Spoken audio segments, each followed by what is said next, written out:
పారిశ్రామిక వృద్ధిపై సెక్రటేరియట్ అధికారులతో రివ్యూ చేశారు సీఎం రేవంత్ రెడ్డి. అటు సీఎంతో ఫాక్స్కాన్ ప్రతినిధి బృందం సమావేశమైంది.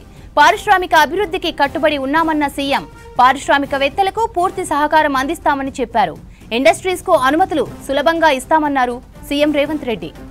ఇదే ఇష్యూకి సంబంధించి మరిన్ని డీటెయిల్స్ యాదగిరి అందిస్తారు. యాదగిరి, ఇండస్ట్రీస్ పై సీఎం రివ్యూ అప్డేట్స్ ఏంటి?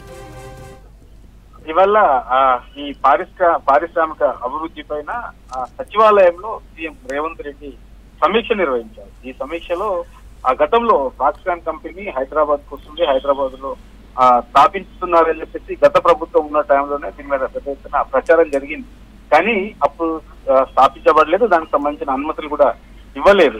అయితే ఇవాళ కాంగ్రెస్ అధికారంలోకి వచ్చాక ఫాక్స్కాన్ కంపెనీతో తొలిసారిగా సచివాలయంలో సీఎం రేవంత్ రెడ్డి సమీక్ష భేటీ అయ్యారు. అందులో ఈ భేటీలో ఐటీ శాఖ మంత్రి శ్రీధర్ బాబుతో పాటు సిఎస్ శాంతికుమారి పాల్గొన్నారు. ప్రధానంగా పరిశ్రమలకు సంబంధించి కొత్తగా రాష్ట్రంలో కొత్తగా వచ్చే పరిశ్రమలకు సంబంధించి అనుమతులు కూడా కాంగ్రెస్ ప్రభుత్వం సులభంగా ఇచ్చే విధంగా కృషి చేస్తుంది. ఎవరైనా ఇక్కడ కొత్తగా ఈ పరిశ్రమలు స్థాపించుకోవచ్చు అని చెప్పేసి సీఎం రేవంత్ రెడ్డి చెప్పారు. అయితే ఇవాళ ఈ ఫాక్స్కాన్ కంపెనీ ప్రజలతో నిర్వహించినటువంటి సమీక్షలో ప్రధానంగా ఈయన సీఎం రేవంత్ రెడ్డి చెప్పింది పరిశ్రమలకు సంబంధించిన అనుమతులు చాలా సులభంగా ఇచ్చే విధంగా ప్రభుత్వం కృషి చేస్తుంది. దాంతో పాటు దానికి సంబంధించిన పరిశ్రమలకు సంబంధించిన స్థలాల సేకరణ కానివ్వండి, ఇంకా మిగతా ఏ విషయాలని చెప్పేసి ప్రభుత్వం అండగా ఉంది, వాళ్ళకందరికీ ఇక్కడ స్థాపించే విధంగా కృషి చేస్తామని చెప్పేసి రేవంత్ రెడ్డి చెప్పారు. అయితే గతంలో ఈ ఫాక్స్కాన్ కంపెనీ మీద